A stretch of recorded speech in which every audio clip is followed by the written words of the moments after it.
Hi dears, 5S ക്രിയേഷൻസിലേക്ക് എല്ലാവർക്കും സ്വാഗതം. ഞാൻ ഇന്ന് ഓണം സ്പെഷ്യൽ പുളിഞ്ചിയുടെ റെസിപ്പി ആയിട്ടാണ് വന്നിരിക്കുന്നത്. പുളിഞ്ചി, ഇഞ്ചിപ്പുളി എന്നൊക്കെ പറയും. ഞങ്ങളുടെ അവിടെ ഇഞ്ചിപ്പുളി എന്നാണ് ഇതിന് പറയാ. പിന്നെ ഇത് എൻ്റെ ഉമ്മയുടെ റെസിപ്പിയാണ്. ഞാൻ ഇഞ്ചിയും തക്കാളി, സവാള, കുറച്ച് വെളുത്തുള്ളി, കുറച്ച് പച്ചമുളക് എടുത്തു വെച്ചിട്ടുണ്ട്. അത് അരച്ചിട്ടാണ് ഉണ്ടാക്കുന്നത്, അരിഞ്ഞിട്ടല്ല. അപ്പൊ അതുകൊണ്ടാണ് വലിയ കഷ്ണങ്ങളാക്കിയിട്ട് വെച്ചിരിക്കുന്നത്.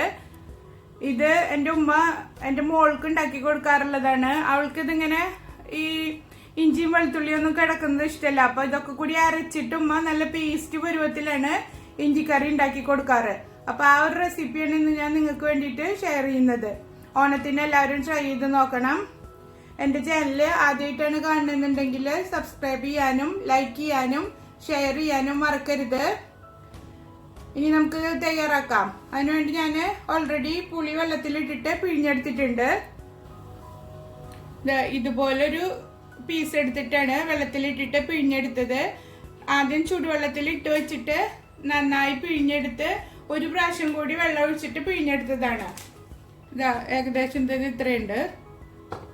പിന്നെ 3 അച്ച് ശർക്കര എടുത്ത് വെച്ചിട്ടുണ്ട്. അത് ഓരോരുത്തരുടെ മധുരത്തിനനുസരിച്ചിട്ട് ചേർത്ത് കൊടുക്കാം.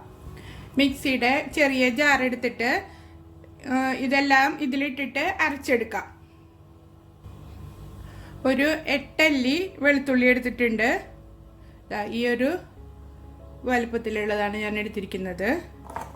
അതൊന്ന് ചെറിയ കഷ്ണാക്കിയിട്ട് കട്ട് ചെയ്തിട്ട് ഇട്ട് കൊടുക്കാം. അല്ലാതെ ഞാൻ ഒരു നടു മുറിച്ചെടുത്തിട്ടുള്ള നല്ല ചെറിയ പീസാക്കിയിട്ടൊന്നും കട്ട് ചെയ്യണ്ട. ഇതിലേക്ക് ഇഞ്ചിയും തക്കാളിയും സവാള ഇട്ട് കൊടുക്കാം. ഇതാ ഈ ഒരു വലുപ്പത്തിലുള്ള ഇഞ്ചിയാണ് എടുത്തിരിക്കുന്നത്. അല്ലാതെ ഞാൻ ഇതിൽ അരിഞ്ഞിട്ടിട്ടുണ്ട്. ഇനി ഇത് നന്നായി അരച്ചെടുത്തിട്ട് വരാം. നന്നായി അരച്ചെടുത്ത് വെച്ചിട്ടുണ്ട്. ഒട്ടും തരിയില്ലാതെയാണ് അരച്ചെടുത്തിരിക്കുന്നത്. ഇനി നമുക്കിത് റെഡിയാക്കി എടുക്കാം. ഇഞ്ചിപ്പുളി റെഡിയാക്കാൻ വേണ്ടിയിട്ട് ഒരു പാൻ അടുപ്പത്ത് വെച്ചിട്ട് ചൂടാക്കി എടുക്കുക. അത് നന്നായി ചൂടായി വരുമ്പോൾ നമുക്ക് അതിലേക്ക് ഒരു 3 ടേബിൾ സ്പൂൺ വെളിച്ചെണ്ണ ഒഴിച്ചു കൊടുക്കാം. പാൻ ചൂടായിട്ടുണ്ട്. അതിലേക്ക് വെളിച്ചെണ്ണ ഒഴിച്ചു കൊടുക്കുക. വെളിച്ചെണ്ണ ചൂടായതിലേക്ക് നമ്മൾ അരച്ചു വെച്ചിരിക്കുന്ന അരപ്പ് ചേർത്തിട്ട് നന്നായി മൂപ്പിച്ചെടുക്കാം. ചെറിയ തീയിലിട്ടിട്ട് നന്നായി മൂപ്പിച്ച് ഇതിൻ്റെ പച്ചമണം എല്ലാം മാറി നല്ല മൂത്ത മണം വരുന്നത് വരെ വഴറ്റി കൊടുക്കാം. ഉമ്മ ഇത് വിറകടുപ്പിൽ വെച്ചിട്ട് ചട്ടിയിൽ ആണ് ഉണ്ടാക്കിയെടുക്കാറ്. ചെറിയ തീയിലിട്ടിട്ട് വറ്റിച്ചെടുത്തിട്ടാണ് ഉമ്മ ഉണ്ടാക്കാറ്. ആ ഒരു രസം എന്തായാലും ഇതിന് കിട്ടില്ല. എന്നാലും കുഴപ്പമില്ല.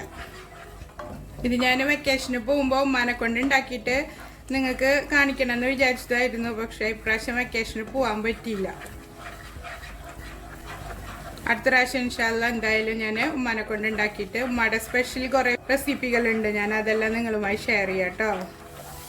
നന്നായി മൊരിഞ്ഞ് എണ്ണയെല്ലാം തെളിഞ്ഞ് വന്നിട്ടുണ്ട്.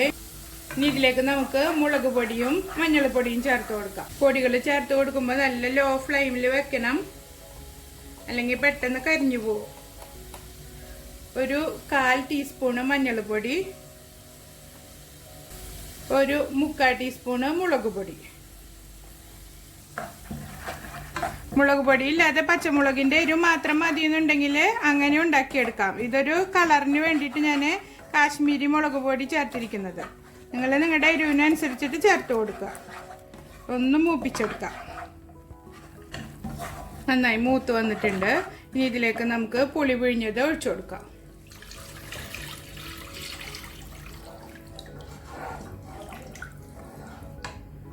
ഇനി ഇത് ചെറിയ തീയിലിട്ടിട്ട് വറ്റിച്ചെടുക്കുക. ഒത്തിരി സമയമെടുത്ത് വറ്റിച്ചെടുക്കണം. ഇത് ഒരുപാട് ദിവസം കേടുകൂടാതെ സൂക്ഷിക്കാൻ പറ്റും നമുക്ക്. ഈ പുളിഞ്ചിക്ക് ശരിക്ക് കല്യാണത്തിൽ സദ്യകളിലൊക്കെ കിട്ടുന്ന അതേ ടേസ്റ്റ് തന്നെയാണ് ഇതിന്. അതേ ടേസ്റ്റും അതേ കളറുമാണ് ഇതിന് കിട്ടുക. ലാസ്റ്റ് ഇതിന് നമുക്ക് തിളപ്പിച്ചെടുക്കാം. തിളച്ചതിന് ശേഷം ശർക്കര ചേർത്ത് കൊടുക്കാം. പാകത്തിന് ഉപ്പിട്ട് കൊടുക്കുക. എന്നിട്ട് ഇളക്കിയിട്ട് നന്നായി തിളപ്പിച്ചെടുക്കാം. ഇനി ഇതിലേക്ക് ശർക്കര ചേർത്ത് കൊടുക്കാം. ഞാൻ ആ 3 അച്ച് ശർക്കര ഒന്ന് പൊടിച്ചെടുത്തിട്ടുണ്ട്. അത് ഇതിലേക്ക് ഇട്ട് കൊടുക്കാം. മണ്ണും കല്ലൊക്കെ ഉള്ള ശർക്കര ആണെങ്കിൽ ഉരുക്കിയിട്ട് അരിച്ചൊഴിച്ചാൽ മതി കേട്ടോ. ഇതിൽ കല്ലും മണ്ണൊന്നും ഇല്ലാത്ത നല്ല ശർക്കര ആയതുകൊണ്ടാണ് ഞാൻ നേരെ ചേർത്ത് കൊടുത്തത്.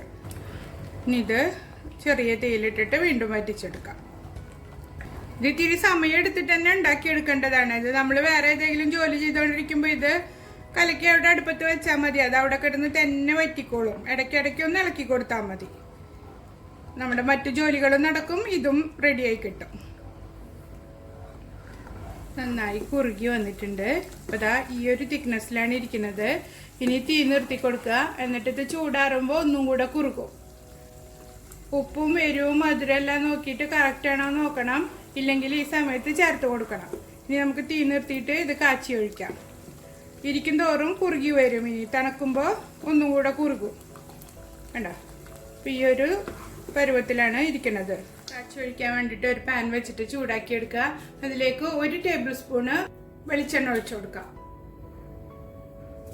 എണ്ണ ചൂടായതിലേക്ക് ഒരു 1/2 ടീസ്പൂണ് കടുക് ഇട്ട് കൊടുക്കാം. കടുക് നന്നായി പൊട്ടി വന്നിട്ടുണ്ട്. അതിലേക്ക് വറ്റൽമുളക് പൊട്ടിച്ചിട്ട് അത് ഇട്ട് കൊടുക്കുക. ഒരു തണ്ട് കറിവേപ്പില ഇട്ടിട്ട് മൂപ്പിച്ച് ഇഞ്ചിപ്പുളിയിലേക്ക് ഒഴിച്ചു കൊടുക്കുക. ഒട്ടും തരിയൊന്നും ഇല്ലാത്ത നമ്മുടെ അടിപൊളി ഇഞ്ചിക്കറി റെഡി ആയിട്ടുണ്ട്. കണ്ട, കാണാൻ തന്നെ നല്ല ഭംഗിയാണ്. നല്ല പേസ്റ്റ് പോലത്തെ ഇഞ്ചിക്കറിയാണ് ഇത്. ഇങ്ങനെ ഈ ഇഞ്ചിയും വെളുത്തുള്ളിയൊന്നും കിടക്കുന്നത് ഇഷ്ടമില്ലാത്ത കുട്ടികൾക്ക് ഉണ്ടാക്കി കൊടുത്താൽ അവർക്ക് ഒരുപാട് ഇഷ്ടപ്പെടും. എല്ലാവരും ഇപ്രാവശ്യത്തെ ഓണത്തിന് ഈ റെസിപ്പി ഒന്ന് ട്രൈ ചെയ്ത് നോക്കണം. ഇത് നന്നായി ചൂടാറിയതിന് ശേഷം കുപ്പിയിലാക്കിയിട്ട് നനയാത്ത സ്പൂൺ വെച്ചിട്ട് ഉപയോഗിച്ച് കഴിഞ്ഞാൽ ഒരുപാട് ദിവസം കേടുകൂടാതിരിക്കും. നിങ്ങൾക്ക് ഇഷ്ടമാവുകയാണെങ്കിൽ എൻ്റെ ചാനൽ സബ്സ്ക്രൈബ് ചെയ്യാനും ലൈക്ക് ചെയ്യാനും ഷെയർ ചെയ്യാനും മറക്കരുത്. എല്ലാവരും ട്രൈ ചെയ്ത് നോക്കിയിട്ട് ഫീഡ്ബാക്ക് അറിയിക്കണം. അടുത്തൊരു വീഡിയോയുമായി വീണ്ടും കാണാം. ബൈ.